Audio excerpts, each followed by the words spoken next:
Give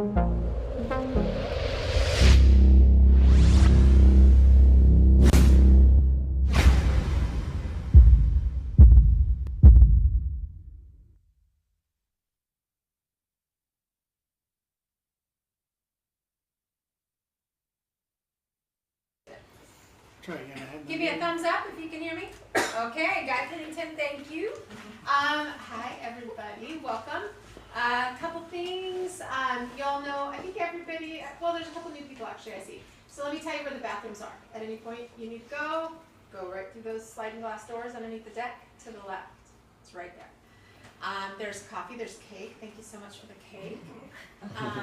And coffee, water, whatever you need, go ahead and just grab that whenever you need. And a couple of things first, let's check the phones.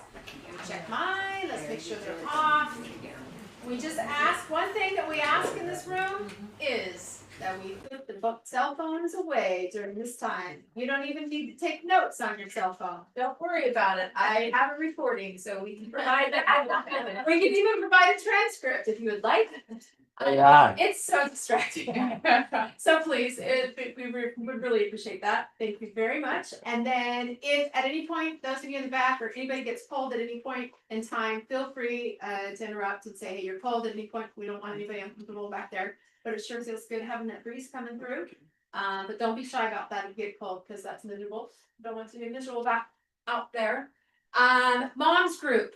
All you ladies join us tomorrow. So mom's group is just a 1 hour coffee date that us moms, all the ladies, whether you're a mom, a grandma, an aunt, if you're a female, you're invited to join us. It's called the Mob, Moms of Battlefields. You're invited to join us for our group. We do the same schedule as solution groups. So solution groups are the first and the third Tuesday of the month, 7 o'clock tonight. The mob follows solution group. So 11 a.m. The following day is our mob. So it's a 1 hour coffee date on Zoom. Quarterly, we do an in-person deal, which we just had that a couple weeks ago, which was kind of fun. But it's on Zoom, so you can join us wherever you're at. You can maybe plan your lunch hour from work around that. A lot of the ladies do. If you can come every week, or if you just come here and there, don't be shy. Join us. You're in good hands. So we want to get to know you. It's just our opportunity, all of us ladies, to get to know each other more. And we get to talk about the topic from the night before, and all that stuff. So please join us. If you need the link, you can text me or Becky tonight. Get the link for tomorrow, or tomorrow morning. You can join us. That would be awesome. And I think that's the only announcements I have. So let me. I'm not missing anything, am I, Becky? Oh, Only the cake is for your birthday. Thank you. Andy's birthday on Friday. Thank you. My birthday on Friday. Yes, thank you. Group coaching. That's super important. It's super important. Okay, tomorrow night is group coaching. Group coaching is one of our favorite things we do. There's still time to join us. Don't confuse the time. It's 6 p.m. Not to be confused with Solution Group 7 p.m. start. So 6 o'clock. We spend more time in group coaching at 6 to 8:30 p.m. And it's going to be at our house in Auburn. And so if you want to attend, make sure you text me tonight. I'll get you the address. That's for parents only. Yeah, or family members only. Not, it'll just be us. So please join us tomorrow night. We'd love to have you. We have a good group coming, so there is plenty of space for you. So, okay, let me take this off spotlights and hand it. July 6th, Sunday, we'll be at Lake Washington, another lake day. We got a surf boat rent coming. We've got jet skis. We've got cornhole. We've got food. We'll have a big spot. Everyone's welcome. Ooh, fun. We'll be there from about 10 a.m. You want to get there before like noon. Because if you don't, you're not going to get a spot in the park, and it's a nightmare trying to park. So you want to get there before noon. I would even say before 11. I got there at 11 last week when we went, and I still had a parking spot, and literally within 15 minutes, then there was people having struggles, especially. I mean, you can still park over across Yeah. and hike in, Yeah. but it's a mess. Yeah. So if you're able to get there early, the better. Yeah. Cool. We good? Yeah, we're good.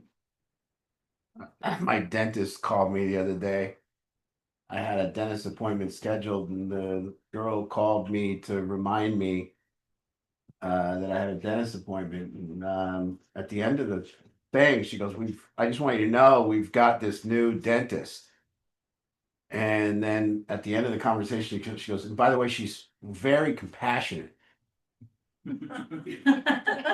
Okay. I just fucking, I sat there like, what the fuck? What? And I go, well, that makes me feel better. I don't even know what you mean. Gotcha. Yeah, she's very compassionate. I said, perfect. That's what I've been waiting for. I've been having all these dentists that lack compassion my whole life. I went there and she wasn't very compassionate. I had to go and see her today, and my dentist cares a lot. My dentist is Amanda Hong. I've been going to her since I got sober. She's this Asian lady that's just so cool. She's just a powerhouse, but she tells it like it is, and she demands that I get here, shut up or whatever, and she puts me in the chair, and then she scrapes my teeth with a scraper by hand, does each tooth, and I go a lot. I go like 4 times a year to get my teeth cleaned because I just like going. And and so I go a lot, and all of a sudden this hack job is doing my teeth today. And she's using power tools to clean my teeth. And I've never had power tools. All of a sudden she's using a whiny drill to clean my teeth, and it got done in like 3 minutes. And she goes, okay, now they're gonna come floss and polish. I said, now my teeth don't even feel clean. Yeah, I do that now. Yeah, what the hell just happened here? that's how they. And I never felt the compassion. Well, maybe the opposite. Yeah, what a weird thing to say. It shows you where our state's at, I think. It shows me what they think people want. To call me and specifically say that. Very weird. Next we're gonna have roofers calling and say the most compassionate roofer you've ever, compassionate plumbing. We don't make you feel stigmatized for your big turds in the. I don't know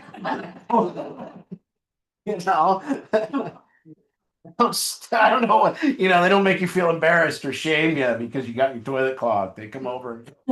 We get it, I mean, I don't know. Anyways, I watched a movie the other night on Netflix. Okay, so I don't know if anybody else does this, but every night with hope, I go home to hopefully find something to watch on the TV. And I'm not a fan of anything on TV anymore or anything. So I turn on Netflix, and I don't know if anybody else does what I do, but spend most of the time flipping through and then never watch anything. Most nights ends up with me not watching nothing. I just flip through till I can't find it, and I'm done. But I found this movie though, however, and it was about this black lady who had a daughter who was a single mother, and it, she went to work 2 jobs. She couldn't put the money together to make ends meet. She worked at a grocery store. Her daughter was sick.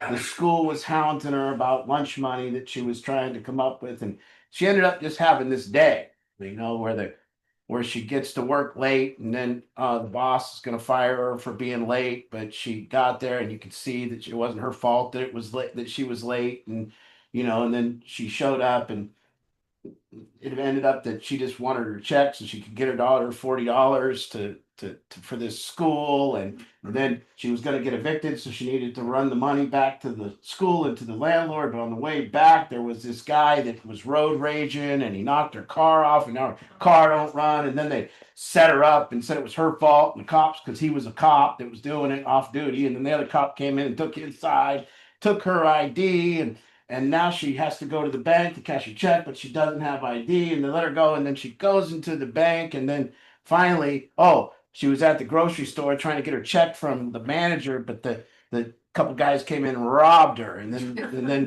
this all in one day, and then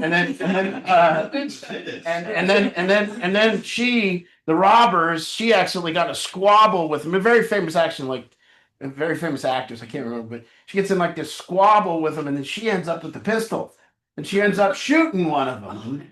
And it ends up then she goes to the bank and she just wants and she's freaked out now because she's been in a murder, she's been in a robbery, she's still just trying to get back to her daughter and her kid and her kid. And so she eventually finds out she's been evicted. She goes to the bank to cash a check. All of her stuff's outside. Now the bank won't cash her check because he doesn't have ID. So she puts the gun on the thing and says, "Just cash my check." Right? Your check cash. Well, they freak out. She's robbing the bank, but she wasn't really robbing the bank. You know, then it ended in a standoff where she's in the bank, kind of like a John Q movie, but for women. So now she's in the bank, and this is where I turned it off. There's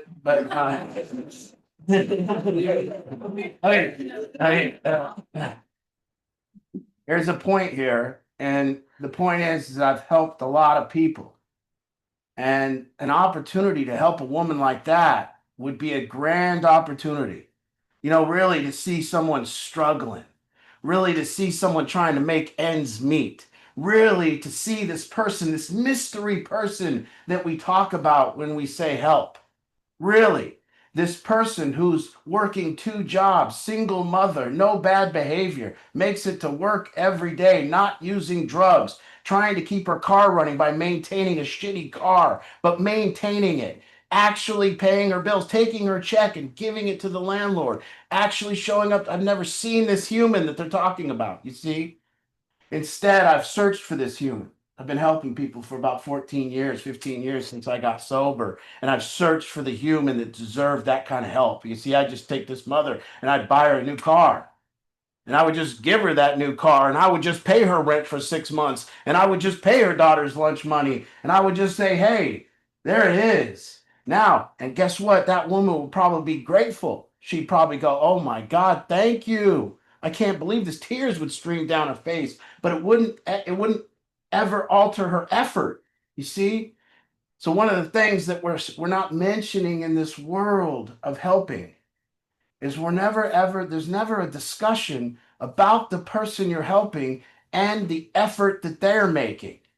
You see, we've got this big thing about helping people, but we never discuss whether the people we are helping are making any type of effort or not.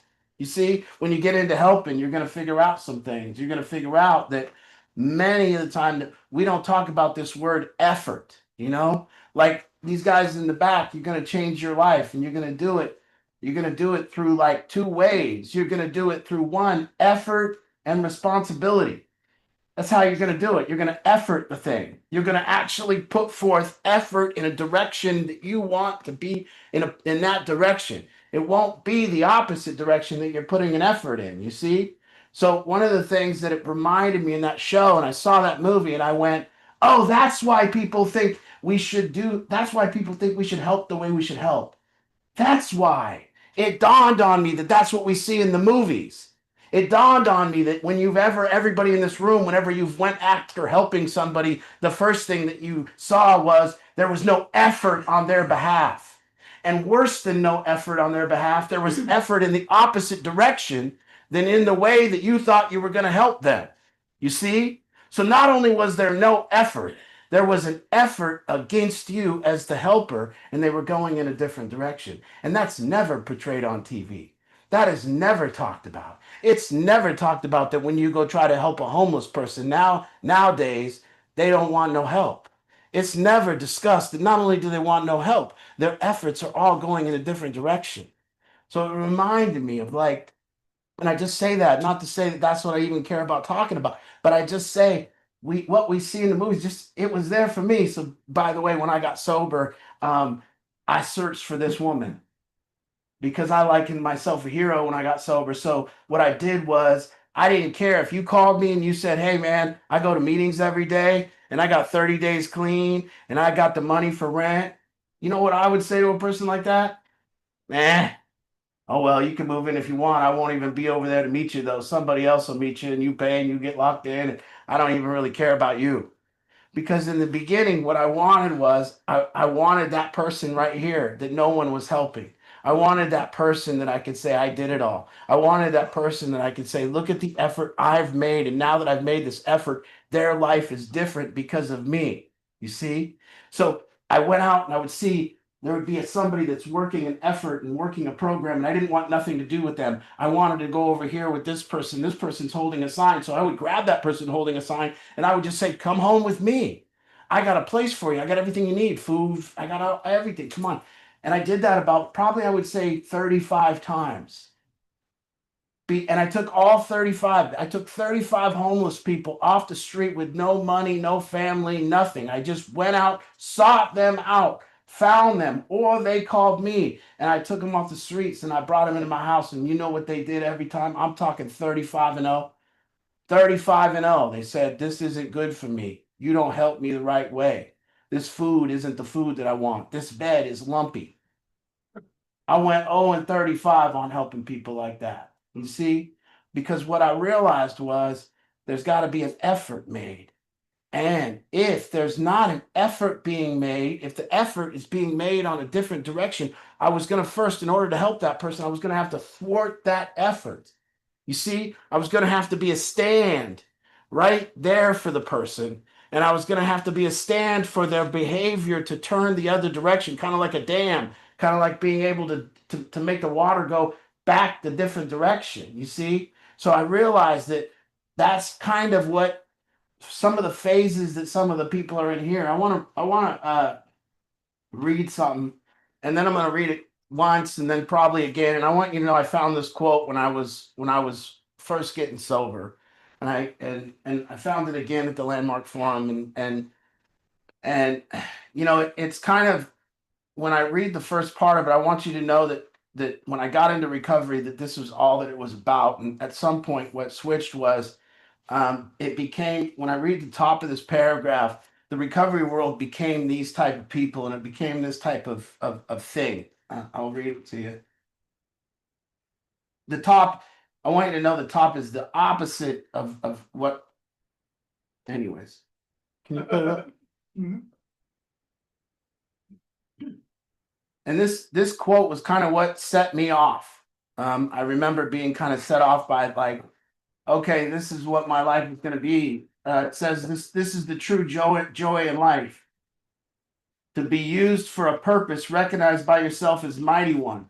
To be a force of nature instead of a feverish, selfish little clot of ailments and grievances complaining that the world would not devote itself to making you happy.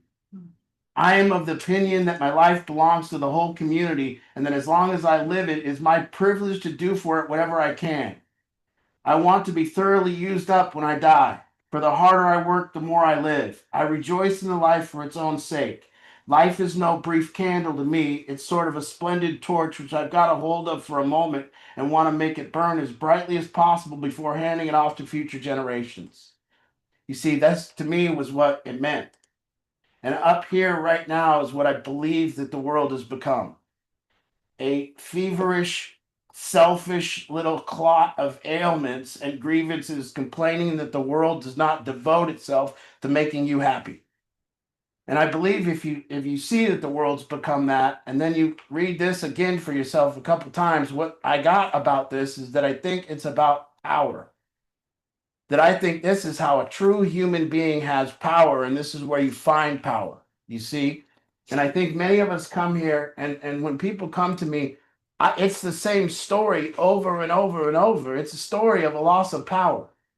Every single person comes to me has a story of a loss of power. There's something that they want different in their life, so they've came here, and they actually want to be the person that makes the difference, so they come here.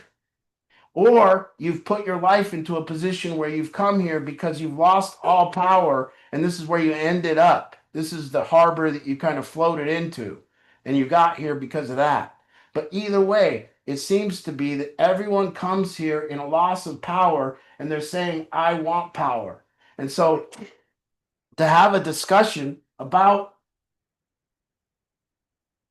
this, and to say that for me, the recovery world, the helping world, the political world, the last time I found somebody that wasn't a feverish clot of ailments and selfish little grievances complaining that the world would not devote them to make themselves happy. I mean, this is Donald Trump. Okay. This is our leaders. This is everyone. And I'm not just saying Donald Trump because I don't like Donald Trump. I'm saying this is Joe Biden. This is every single leader we have is a selfish little clot of ailments complaining that the world doesn't devote itself to making them happy. I believe that with every politician I have to listen to and endure their dumbass voice on the TV. You see? And when it says a purpose mightier than, it says a purpose recognized by yourself as a mighty one. And to me, what that meant was, to me, I remember recognizing it in me and what it would be. It would be that every single person that came into my life, their life would get better. That simple. That if I live, that's the purpose mightier than myself. Every single person that comes into my life, their life must get better. That's the purpose. And I don't care how much better. I don't care way better. I don't care all the way better. I just care better. And so when I decided that that would be what it was, I had to look into this thing called power. I had to start seeing, I felt it really early on. If I was going to improve the lives of other human beings, if I was going to make a difference, I was going to have power. And what I realized really quickly was, and a lot of you with your loss of power, there needs to be a discussion not about how to gain power, but number one, to start out with what I've done in my life to lose it. I'm very aware right now of my son. My son is a little powerful being, he is. And he's just as powerful as the most powerful person that there is. And I'll tell you that he is that powerful right now because he doesn't get told no. You see what I mean? Like, he doesn't get told no. And there's a couple reasons why he doesn't get told no. Number one, he doesn't ask for shit he doesn't need. Okay? I mean, it's pretty clear that he wants something, and it's pretty clear that everyone's going to do it for him. But he's got full power. If you ever been working a job and you're at that job and then your boss comes in and they go, just so you know, we've hired so and so is going to come in and be your new boss. Okay? Now, I don't know if anybody's had that experience, but when so and so walks onto that floor or that office or that site, that man has full power. Okay? He has all the power. He can tell you to do whatever, and you're going to do it. He can say, do this, do that. Now, systematically, what will happen is he will do things to lose that power, and people will do things to take that power. People will try to reduce his power. I like to say he has a full shield of armor, and people will start trying to poke holes in it. So as a parent coming here, or as a person coming here, the first thing you need to understand with power, if you want it, I think everybody wants it. If you want it in your relationships, and I'm not talking about force. I'm talking about people's life getting better for you being in it just because of the very person you are and because they want to do things for you because of who you are. Like that. So when we see that boss as that boss begins to do some poor behavior, there will be chinks put in his armor, and we will be very happy as employees that there's chinks put in his armor, because each time there's a chink in his armor, we don't have to listen. We don't have to do things for them. See? So the first thing that I realized was that if I was going to have power to make a difference, I could have no chinks in my armor. That doesn't mean I never can make a mistake. That doesn't mean that I never behave poorly. That means that for me, there's an understanding of the things that have done it. So as my son gets older, what I'm going to have to do with my son is acknowledge any time that I behave poorly. Okay? So that being said, when you're parents and you come to me, it's pretty simple. You go, my kid is doing X, Y, Z, this is happening, this is happening, he doesn't listen to me because of this, and then I go, well, where has been the restoration in your integrity? You see? So like I could do some bad things, and I'm not saying people are bad for doing bad things, and I'm not saying people don't do these things, but you know what's a real loss of power? Like infidelity. Real loss of power. Like to have infidelity and then try to govern people, you're screwed. Now, because I've been in that situation, I know, kind of. And I knew what it did to my power, but there's an acknowledgement that happened to my power. A real power suck with infidelity. There's a real power suck with abuse. Once abuse happens, very tough to get people to listen. There's a real power suck with divorce. It really does some things to my. There's a real power suck between two parents that talk about each other behind their back. There's a real loss of power there. So I'm not saying this to say you screwed up and you lost all your power. I'm saying this to say this is the discussion of how we get the holes kind of closed up so we can have power again. You see, integrity. Integrity is not something that is moral. I'm not saying have integrity because I want you to be moral. I'm saying integrity means this shirt has integrity right now. Do you see it? I can't break it. I can't rip it. I can't do anything because it has integrity and it's called it's whole and complete. That's the kind of integrity this shirt has.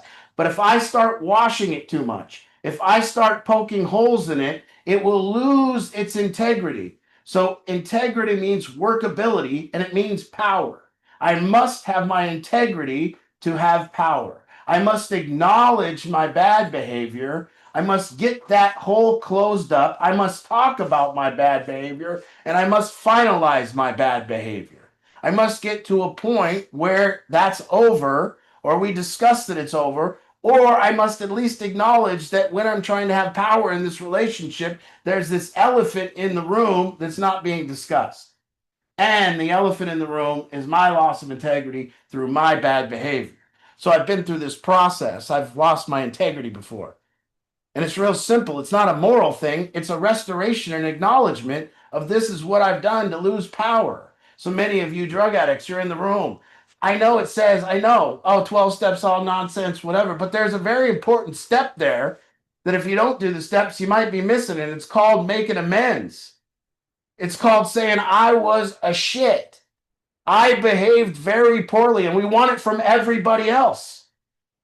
My sister texted me the other day, and I could tell she's a little resentment, you know. She texted me a picture of her it's her 30th wedding anniversary, and she texted a picture of me and her at the wedding.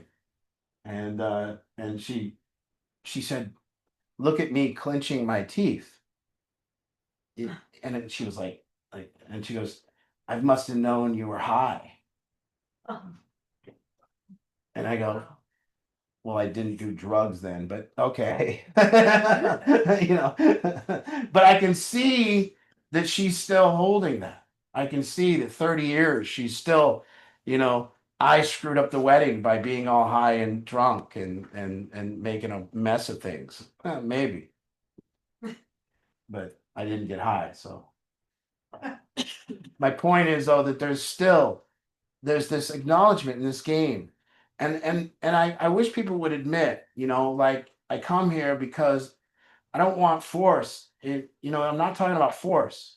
Force is necessary when we don't have power. You know, Angie said to me today, I have to go give blood because I got too much iron in my blood, you know? And then I mentioned that maybe I would just poke myself and bleed a little, you know, so that I could let some blood come out so I don't have to drive all the way up to Bellevue tomorrow. And then I mentioned that that maybe I just wouldn't go, but I'm leaving for Vegas Thursday. And then she goes, oh no, I won't let you go to Vegas.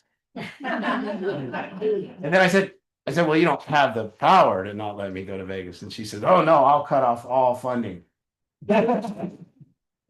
I will cancel the transfer reservations as flight. Yeah. I I said, that's not power, that's force. So You see, that's not power, that's force. His strategy. So we live in this realm of wanting to make a difference. We live in this realm in our relationships wanting to make a difference. And we live in this weird thing of powerlessness and power and this weird thing of respect and love. And when does that come in? And then we live in this thing of like force, and it's all mixed up and it's jumbled. And you come here and you say, I want to help, or I want help, or which one? Well, if you come here because you're an addict or whatever, and you're coming in for that, well, maybe you want power. Maybe you want to be seen in the world. Maybe you want to be different. Maybe you want to be respected. And there's okay, fine. Well, listen, I don't know many powerful people that live in a sober living. You're going to have to get your own place. You could say who's the most powerful man living in sober living, but we don't know that guy. You see? So we can't go, well, that's Jim Johnson. He lives in a sober living, and everybody, no, because listen, you're going to have circumstantial power. Because there is power in our circumstances. So those of you that come here and you want power and you want help, I talk to you all the time about manageability and managing your life to a point where it looks like you have the things that you need that people will respect. And that's just part of the deal. I can't be giving this talk if you found out that I was homeless. Nobody would show up. They'd go, the guy's homeless. He doesn't know what he's talking about. See? So we got to have a home. There's power. Gives you a little power. People go, well, who's the most powerful man living in an apartment building? Well, it'd have to be a damn nice apartment building.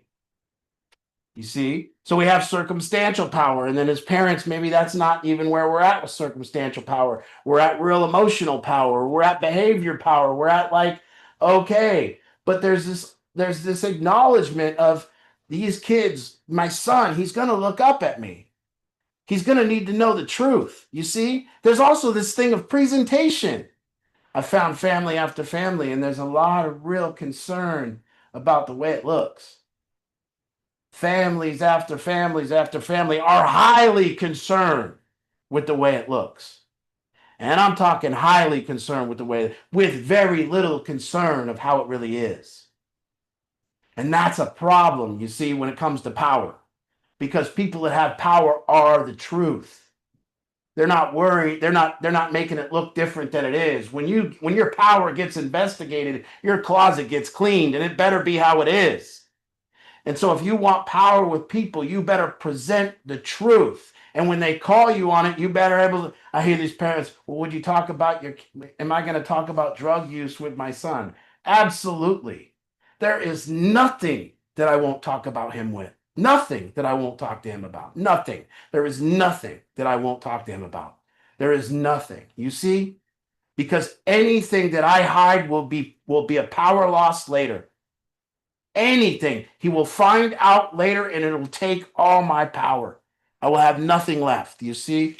So for me, it's about my ability to make a difference in his life. And if it's about that ability to influence and keep him on not make him go my path, but at least have that looking up to in that respect, that if he goes off his path, he can be redirected through me. And I'm scared. But it leaves me in a place where I've seen what I've seen and I've experienced. And I thank you for seeing and experience. And I'm not saying because you guys have had loss of power in your family that you did anything wrong. I'm not. I'm saying that you have to restore integrity in order to get the power back. You have to discuss these things in order to get it back. And if you don't discuss these things truthfully, you'll never get it back. And if there's things that they know about you that is a secret that we've never told them, then we have to tell them. You see, there is everything in this, because for me, that's what everybody is. And I don't know, maybe people come here and they go, oh, well, I'm not here for power. What are you here for? What are you here for? You don't want to go home and you don't want to go home and make it different? Yeah, I want to go home and make it different. Well, you want power. Or do you want force? You see, and that's where it starts. So parents come to me and we start with force.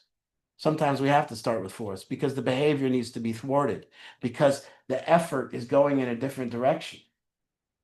But beyond that, as parents, what you're here to do, and hopefully what everybody, and I want to open it up to people asking questions, but what I hope is everyone's really, really comes to a point where you understand that force will thwart behavior but won't fix the relationship.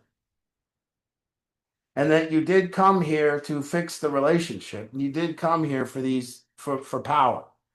And when we do that, we can start asking questions about, okay, how do I get my power back? What do I do?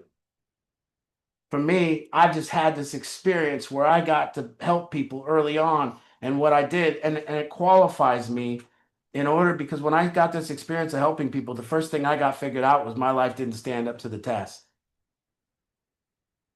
I went, oh shit, my life doesn't really stand up to the test now. And then in order to make a difference in people's lives, what the great thing that comes about when you decide you're going to have power is that you're going to look at yourself very closely. And in order to get power, you start with yourself and you start looking very, very closely at yourself. And when you look very closely, you improve very rapidly. And when you do the things and when you clear up the things that you've done to lose power, you start being a better human. You see, you start restoring your integrity. And so I have that process already in place before I've had my son. My closet has been cleaned out. You see, they've called me on everything. And I went two different directions. I said, okay, my circumstantial power, I need to improve, and I need to improve my behavioral power. I need to improve the way I conduct myself. And these guys are a great mirror for me to look at how I'm conducting myself. So the process is beautiful because you come and you say, I want to help my loved one. And then I say, okay, well, they're just a mirror. They are just a mirror. And if you use them as a mirror, rapidly, you could look into that mirror and you could actually see, unless, of course, you've come here and you go, no, my kid listens to everything I says and does everything I want. I don't have a problem with that. All right, I'm square. But you could use them as a mirror and say, okay, this is me. This is a reflection of the way you see in the movie Remember the Titans. There's a great line in Remember the Titans. If you ever saw that movie, and it's when Batir, and I don't remember the other guy, but the black guy that he was friends with in the movie, and he grabs him after practice and he said, "Let's get this straight, you and me, or whatever." And and then Gary Batir says to him, "Hey man, that's just a terrible attitude." You guys remember what he said? He said, "Attitude reflects leadership." And it was a great line in that movie. And what it showed right there was then he started changing as a leader. And that's what we have, this opportunity of going, okay, I'm not getting what I want out of the world, but the world is just a mirror. I'm not getting what I want out of this relationship, but the relationship is just a mirror. I'm not getting what I want out of my coworkers or my boss, but the relationship is just a mirror. And it's all just a mirror. And when I decide that it is, and I decide that I want power in these relationships, whatever they are, I first then look at, and the first step in power is to look at all the ways that you've lost it and be honest with yourself. To sit there and say, yeah, I can see why that would lose power. I can see why I'd lose power like that. I can see why I'd lose power like that. You know, anger is a big power loss. Complaining is a big power loss. You know, talking behind people's back is a big power loss. Infidelity is a big power loss. New men, new women, mom, dad, get new men and new women. Big power loss. I'm sorry. I'm not saying it's wrong. And I'm not saying infidelity's wrong. And I'm not saying abuse. I'm not saying none of that shit, by the way.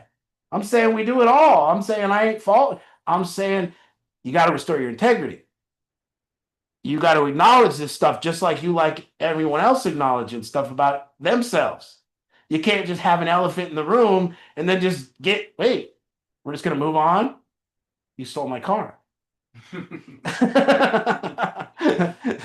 Where's the, that kind of thing. Well, now just give me a new car. Well, I'm not listening, see? And as my son gets older now, guess what? He's a powerful human, but he's going to start doing things to lose power. He's going to whine. He's going to be not so cute. You see? He's going to complain. And I'm going to teach him. You're losing power with me, son. And by losing power, you're making it so when you talk, I don't want to give you what you want. You're making it so when you talk, I question whether I want to help you or not. You see? So this power thing, really, really, if I decide that's what I want, and I decide it's because I want to be used up. You see, when I die, I want to be used up. He says, I want to be thoroughly used up when I die. For the harder I work, the more I live. And by the way, I want to get square about this, meet them where they're at thing, and this like boundaries thing. I didn't read in here anywhere where it says have a lot of boundaries. You see, because boundaries aren't power, and that's why it's not in here. Boundaries are for the weak. Boundaries are to fence in you so nobody can touch you, so you don't get hurt. But boundaries don't help nobody but you. So I can say you can have boundaries all you want, it just don't help nobody but you. But boundaries do not help another human. They help you. So get that square. And if you need to help yourself, fine. But if you need to help yourself, you're not used up by helping other people. You're saving yourself, you see? So the first thing is boundaries aren't in here because that's not powerful. What's powerful is integrity, whole and complete, acknowledgement of my own bad behavior. And then, you hear this thing about helping people, you got to meet them where they're at. What in the hell are they talking about? Really? Really? You go down to Seattle, a guy folded up in half, smoking fentanyl, and they want me to go down there and meet him where he's at. Like, I don't know. Like, I don't know where he's at. Like, I can't see where he's at. You see? So that's where the recovery world doesn't have much power in it. That's where helping people don't have much power in it. That's where what it has is boundaries, meet them where they're at, and fake compassion. Remember, I told you about my dentist? Fake compassion. Do you know somebody that's compassionate? Never tells anyone. You've never heard somebody that's compassionate talk about their compassion. It means they're full of shit. It's like an honest salesman. You know what an honest salesman never says? I'm an honest salesman. You see? My dad, the word I promise, like my dad never said it. My dad never said the word I promise to me. He would never have to. You see? My dad just said, I'm going to do it. Other people say, I'm going to do it. I promise. Well, why? Because when you just say I do it, nobody believes your bullshit. You got to up it with I promise, huh? I'm going to be real, son. I'm going to look at my son and go, son, I'll take you to the game. I promise. No, you won't. You're full of shit, Dad. Dad, you don't have to promise. So that's the same shit. And the same shit about them calling me with the compassion. That's not powerful. That's some fake, untruthful bullshit. And that's what this world has become, this helping world. And they taught you, and they probably taught you as parents to be a part of it. Meet them where they're at, have boundaries, compassion. The hell is that? That's not power. Power is taking a stand for another human. Power is being so full of integrity that you can stand there and the human can't behave poorly around you. That's power. When they see you and they're behaving poorly, they run the other direction. When I first got into this whole thing and I started meeting a lot of parents, people talked about my gambling a lot. I like to bet sports and I like to play poker. I love it. I've been doing it since I got sober. I've never stopped. I'm not going to stop. It's not something I'm ever going to argue about with people. But one of the things people would do is other people would try to tell me to not tell the truth about that. You shouldn't let people know you gamble. I said, what about when they ask? And so for really early on, I knew that would take my integrity though. And so I would rather tell the people the truth and have my integrity. So people would say, do you gamble? We hear you gamble. And I would say, yes, almost every day of my life. In fact, this is how I started these sober livings, by playing poker and on and on and on. But I never would. But guess what? A lot of times the parents would come in and question my gambling and question who I was. And I would tell them exactly who I am. And I would tell them exactly what I do. And then I would see them at Muckleshoot.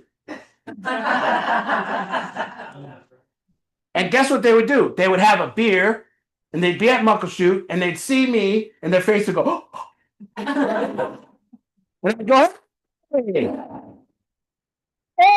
hey, I'm right here. And I'd walk up with my cup of coffee and go, yeah, I'm just on break at the poker tournament. What are you doing? Oh, we're just playing some slots. And I go, that's stupid. You're just giving the house money. What are you doing? That's terrible gambling. But the point is, you can't sacrifice your integrity if you want power. So whatever it is, whatever I've done, I have to say it. And I have to be truthful, because if I don't tell you exactly the truth, if I don't tell you that I did it, I'll never be it. And that's the deal. See, you got to decide if you want to help people or not. You got to decide if you want to make a difference in people's life. If you don't want to make a difference in people's life and they ask you if you did it, obfuscate, lie, make it look different than it is. But if you want to make a difference in people's life, you got to just cleanse yourself and you just got to be whole with it. You see? But people don't want to make a difference, so they worry more about what they look like than improving the life of other people or having power in relationships. But I knew early on I needed my power. You can't take that from me. And I took it all the way to everything, everything, all the way to taxes. Guess what? If you haven't paid your taxes, you have no power in this country, none. Because you're looking over your shoulder, you're scared, you're worried they're going to call the IRS, you're done. You're powerless. Don't try to help anybody if you haven't paid your taxes. You're over. Done deal. But here you go. I haven't paid my taxes. How can I help you? You can't. Get away from me. You see? That don't mean we don't make mistakes. That don't mean we don't get angry. That doesn't mean I don't yell at people. That don't mean I don't fucking swear sometimes. That don't mean anything. It means that when I feel a loss of power, I know exactly where it came from. And I get real honest. And just think, as parents, how honest can we get about where we lost power and what happened along the way? And I don't know what would have happened if I would have had a kid in my 20s or 30s.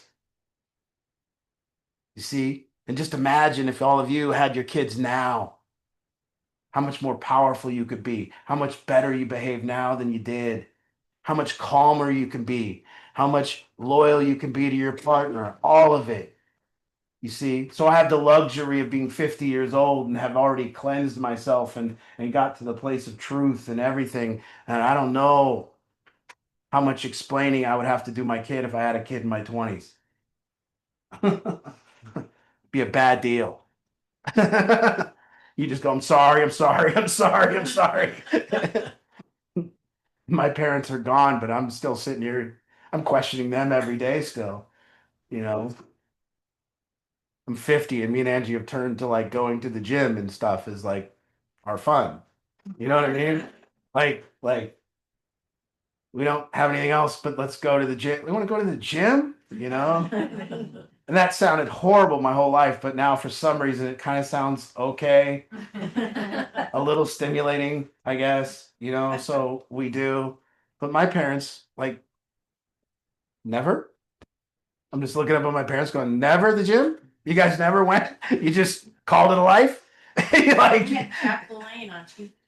no, my mom and dad, like, it's steak and baked potatoes, buttery baked potato and steak again for dinner. No health food, no, they just. That's what. Yeah. Richard Simmons. Richard Now, I'm not here to make. I'm not here to make anyone feel bad. I'm not. What I'm saying is, power is power. Do you want it or not? And when we decide that we want power, and the reason we want power is because we want to be a stand for other humans. We want to be like the thing that's the most powerful thing in our family that people gravitate towards and want to look up to and want to behave better because of our presence. Well, when we want that, then we have to like do some work. And we have to do this work of acknowledgement first. And this restoration of like, here's what's been going on. And here's where I've been. And it has to be extremely truthful. And when we get there, now we can have that kind of power that actually influences. And for me, you know, to be used up means that you all that there is no boundary to how much better that I will have to get in order to help someone. I have people right now that I'm helping that after 14 years of helping have made me 10 times better as a helper. They required it. They required a different level of calmness or a different level of sticking witness or a different level of like being there than before. And so when you decide that for me, yeah, we'll finish with that. But is there comments, questions, people online? This for me is a luxury because I had 14 years of knowing what I wanted. It was really clear for me when I did my first step in a 12-step program. It said we admitted we were powerless and our life's unmanageable. And if you went to Al-Anon, it probably said the same thing to you too. And it was pretty clear right there that I was powerless at 37 years old. My life was unmanageable. And then to me, nothing else made sense but power and manageability. And so I kind of went, okay, what have I done to lose the power? And what did I do to get to this unmanageable state? And then how would I redirect this thing? And then once I decided that I wanted power, I needed a temperature gauge. I needed a mirror. I needed you can not help anyone. You won't know if you're more powerful or not. You could not try to lead anyone. You'll never know if you're more powerful or not. So if you live in a 1-bedroom apartment and go clean the bathrooms at the gym and then go home to your 1-bedroom apartment, you'll never figure out if you're more powerful or not. But if you actually try to make a difference that day in someone's life, you will see. You will see if you have it or not. And if you can't make a difference and you go back and look and equate that to my lack of power, then I would do an investigation and this would cause me to continue to get better. And I think that's what everybody has admitted and then came here to do. But I think we disguise that that's what we're here to do and say it's not about gaining power. Well, it's about the other person. Well, yeah, but you want to be a force. And you've been trying to be a force. And it hasn't been working, so you call. So there it is. Okay. Okay, let's open it up. Those of you at home, anybody has comments, questions? And anyone missed it, if you haven't seen, these socks are pure power. These socks, this little face on them, this little powerhouse.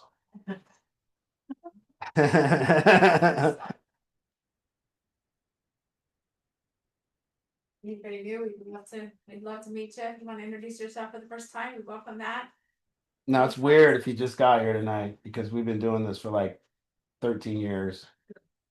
And the conversations went so many different places. And it does go so many different places.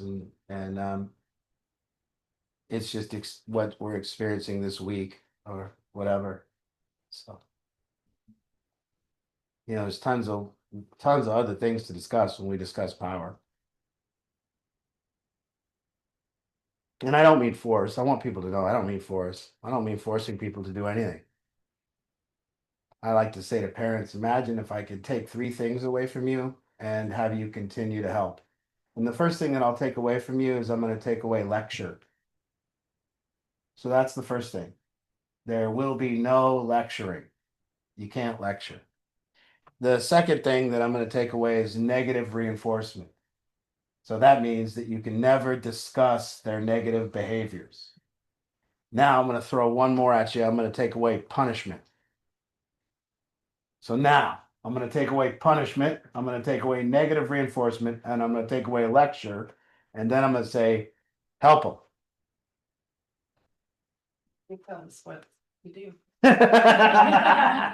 You see? You see? What did she say? Tell us what to do. I think we all use one of those. That's what we have. That's what we've been given when we don't discuss power and love. And now the real thing is an ability. Now thing is, this thing's been off the tracks. I don't have the power. Now I need to use force. That's not going to help the relationship. And now I'm in this quandary, correct? You see? So I just told you. One, you would need to, this now becomes, if you are in this predicament where we have to use lecture, we have to use punishment, we have to use force, it becomes this thing where you're left with, oh shit, I need to grow. I'm not very qualified to deal with this human because I only have these things. And right now, one of the things that I would say is I don't have power, but I also don't have something else. I also don't have an ability to love them right now. And I'm not talking about that that unconditional thing that we say we have as mothers when we're yelling at someone. I'm not talking about that thing where we go, I love them, but what I'm talking about when I'm talking about love is an experience of love. I'm talking about right now when I look at my son, it's easy to experience love with him. Very, very easy. And I can look at him and he can look at me and we're in love. But as he starts behaving poorer and poorer, it will be more and more difficult for me to experience that love with him. Very difficult. My heart will begin to open and close. And the reason my heart will close is if he behaves poorly. Now, what do? You see? So now, less and less time with my son, my heart will be open to him. And rather, the more times we're together, my heart will be closed, telling him how he needs to change and lecturing him how he needs to change in order to open my heart back up. You see? Now, the key is, can we open our hearts back up before they change? Can we stop protecting ourselves before the change that would be happening to open our hearts? And there's where, can we stop with this protection? Can we stop with this and then get to a place where we go, well, my heart's closed. And because my heart's closed, I don't experience love. And if I don't experience love, I can't help from a loving place. And if I can't help from a loving place, I can't help. And then the work begins. Right there, when we say, I'm going to start with keeping my heart open, you will see the difficulty level. And for all of you that go, yeah, my parents should open their heart. Shut up. Because you're a shitbag that closes their hearts. And you're the shit that keeps doing the bullshit that's got them so scared and angry that they can't open their heart. So if you think it's easy to like open your heart up to somebody who's on the street doing fentanyl or selling drugs, you're crazy. It's hard. So yeah, I don't think anyone's getting off the hook here. It's not about that. But it is about that saying, okay, well, I need this open-hearted accountability, not this direct, harsh accountability. Yeah, and one, maybe that's why we get them to somebody else in sometimes. We get them somebody that can do that. They can get down with their bad behavior and still love them. But it's hard as a parent.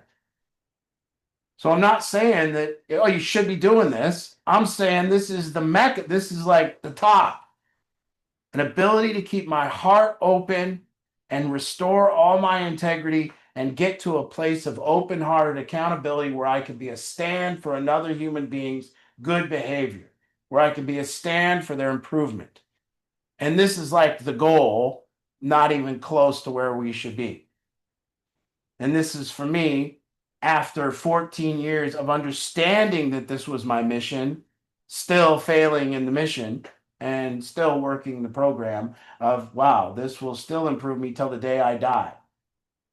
And then God will bring me, as soon as I think I can keep my heart open, God will bring me the kid to close it.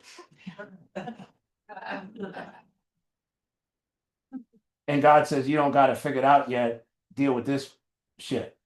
And by the way, all of you parents keep bringing me your rendition, and you all bring it to me, and you're like, this is the worst one. It's like, yeah, yeah. Is this, they all said, that's how they say it. Is this the worst you've ever seen?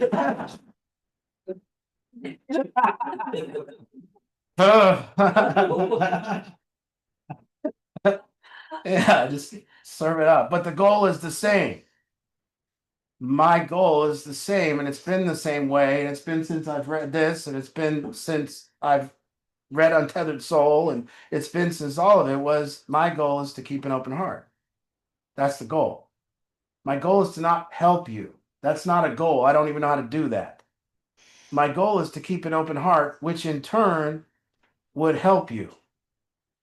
And my goal also isn't to meet people where I'm at. I didn't say allow for you. I didn't say I allow for it. I didn't say any of that. I said my heart is open when we talk about that, whatever that is. And hopefully we don't even have to talk about your bad behavior because we have this strong relationship, because my heart is open. You acknowledge your bad behavior before I even get a chance to do so. And then I don't have to hash over it and go, why'd you get high? Or it's ridiculous. But the goal is the same if you're going to help people. Power through behavior and through fundamentally good behavior and through circumstantial power. You work on your own life, you take care of your own shit, you manage your own life, you build your own life, you have your life together, and then you behave conduct becoming of a helper. And if you haven't done that, if you've done conduct unbecoming, you must discuss that to restore your integrity. And it doesn't mean that you failed forever. It means you need to restore your integrity. Then you have the formula, a formula that can be outside of the box of lecture, outside of punishment, outside of force. And it's not easy to get there. And it takes a lot of work. And open heart means when I'm with this person, I can feel it closing, and I acknowledge that the work of being with this person currently in time, in my conversations with them, in the healing of our relationship, in the working of our relationship right now, I can generally feel my heart closing. And when it closes, I feel that I'm against them. You see, when our heart closes, there's a feeling of being against. There's an againstness. It's like Democrats and Republicans. They're against each other, okay? And so when somebody from the other party speaks, your heart closes and you go, and you're against them. Well, it's fine, but that's you protecting yourself, and you'll never help them. You'll never enroll them. And so we have the same experience with our loved ones and same experience with people in our relationship, that we're trying to deal with them from this closed heart position. And what we're doing in those times is we're protecting ourselves, and we're saying they shouldn't be behaving this way, and they shouldn't be behaving this way, and they shouldn't. And it's true that they shouldn't be behaving this way, but you're not going to do anything about it because your heart's closed. And if you can think that right there, the goal then becomes to open my heart back up.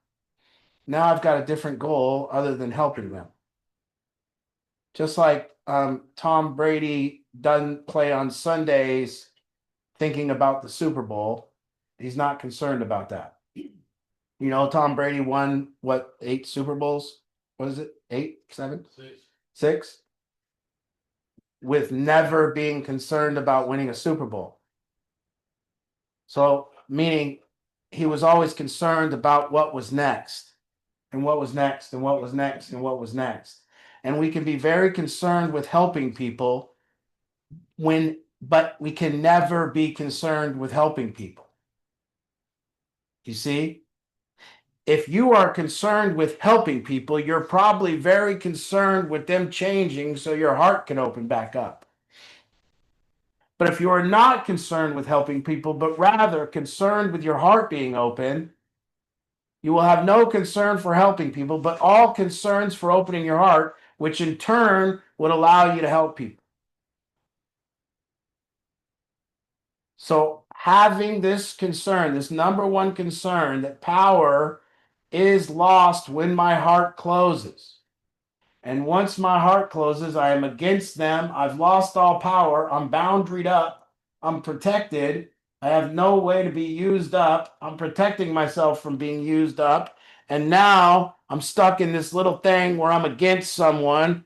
And now I'm going to say I want to help them, but I don't want to help them. I want them to change so that I'm not in this position anymore. And that's not power. So power comes when you feel that closing and you begin to open. And that's when we stop defending ourselves against people and we help people. That coupled with open heart, coupled with integrity, equals power. No integrity, no open heart, no power. See, either one's missing, you're in trouble. So there's a path here. I hope. What in the hell? Questions? Anyone online? Anybody there at home have a question or comment? Just use the raise your hand feature, unmute yourself, whatever you gotta do. How we tell our families that? We don't open our hearts. Ah, Yes. ah. The negativity that you feel coming from them, Mhm. and they don't accept, and they don't see that they're, like you said, protecting themselves. Okay. Let's talk about the phases of being here. I think everyone comes here and you're going to, if you do it right, you'll go through 4 phases. The first phase of anybody that comes here and listens to me, I hope that you realize that I'm pretty interesting. Okay. First thing that I become for people is interesting, a little entertaining. Okay. In the second phase, I become pretty smart and smart enough that other people need to be here. Right? So you're sitting in the audience, you go, this guy's got it figured out. My sister needs to come here. Right? Everyone goes through that phase. My husband needs to get here. This guy's got it figured out. The third phase is you need to be here. The fourth phase is I don't need anyone else to come here because I'm here. That's when it's done properly.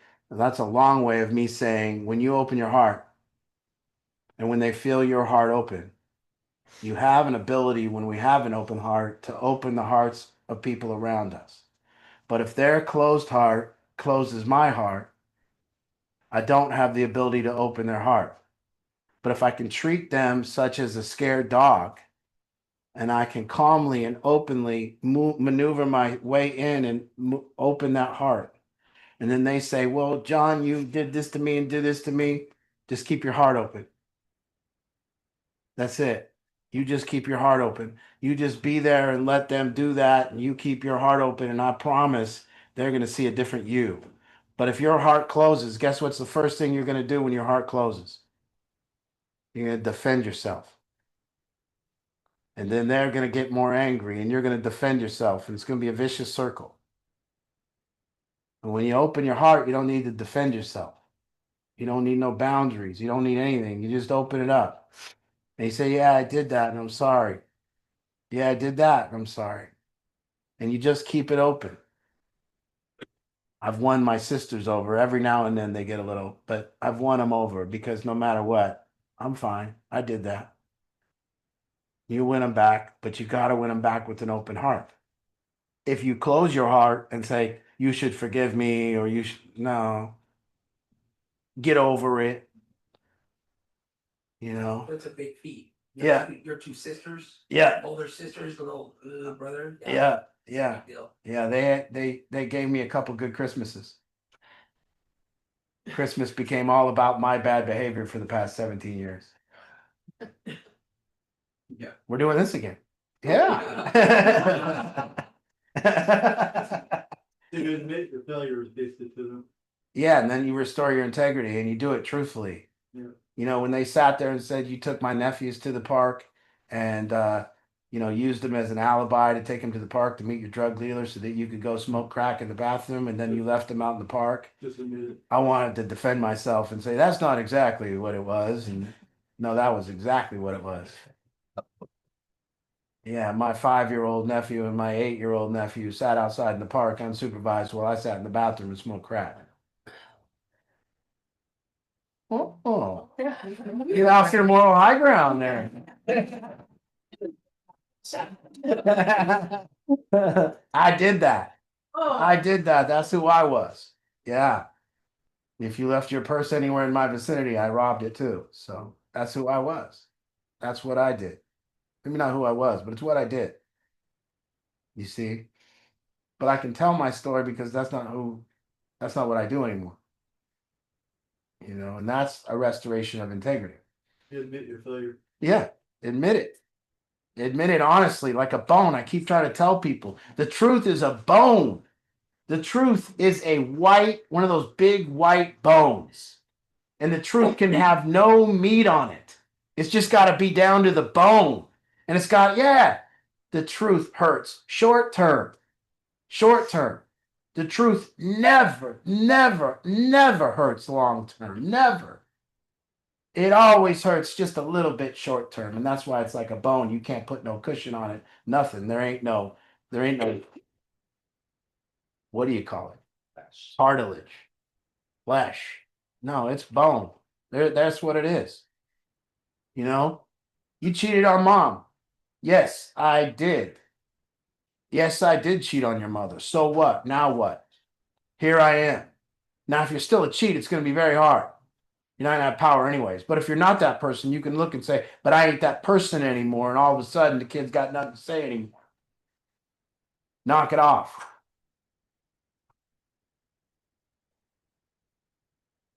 You know, I had an ex, and you know, there's a big story behind this, but I had an ex and her name was Amy, and she had committed murder.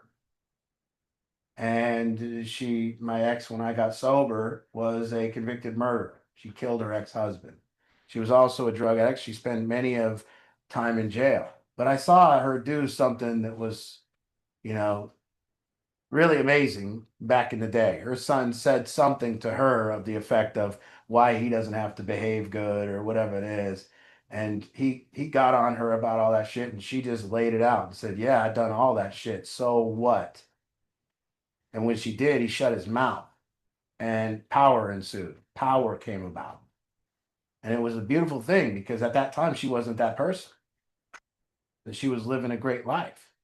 And he didn't need to be able to use that shit against it, you see.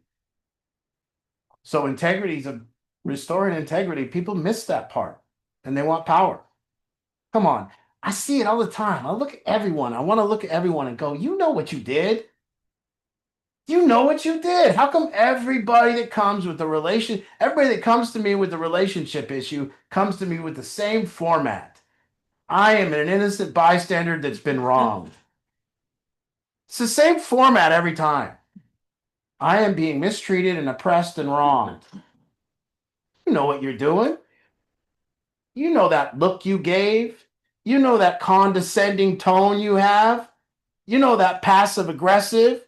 You know that silent treatment. You know all that shit. You know everything you do. I've been punched in the mouth a lot in this world. There wasn't one time that I didn't deserve it. I know what I do. You better start knowing what you're doing. Oh, you got hit in the mouth and you didn't do anything? There was a kid named Denton. He called me to the SeaTac house because he got punched in the mouth. So I went over, he's been punched in the mouth. I get there, I go, Denton, did you do it? What'd you do? There's nothing. Nothing. The guy just came up and hit me. And I'm sitting there with him and I go, really? Jesus Christ, what a world you live in. That's a scary world you live in, bud. You just doing nothing, you get punched in the mouth. I don't even know what kind of world that is. So I said, hey, Denton, let me ask you something. You going to get punched in the mouth tomorrow? Without even missing a beat. He goes, no. I go, well, there it is. See, if you got punched in the mouth today and you didn't do anything, how would you know you're not getting punched tomorrow? And the reason he knew he's not getting punched tomorrow is because he ain't gonna do that slick shit that he just did to get punched in the mouth. You know. But power knows what it does. You want power, you better start knowing what you do. If you want power, you better start knowing what you do, and you better get off that I didn't do anything, life did this thing to me thing. You know, many people come to me and they're always describing what life is doing to them. I want help. This is what life is doing to me. And then I go, what are you doing to life? Nothing.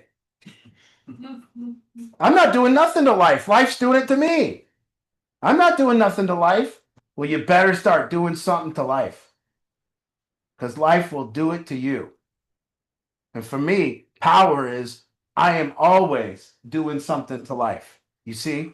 It says right here, this is the true joy in life, to be used for a purpose, recognized by yourself as a mighty one. And I don't care what it is. You don't have to help addicts. That's not a good purpose. Do something else.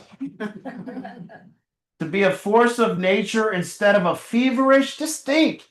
Today, were you a feverish, selfish little clot of ailments and grievances complaining that the world would not devote itself to making you happy? Or were you a stand for making the world happy? What was your purpose? What did you do to life today?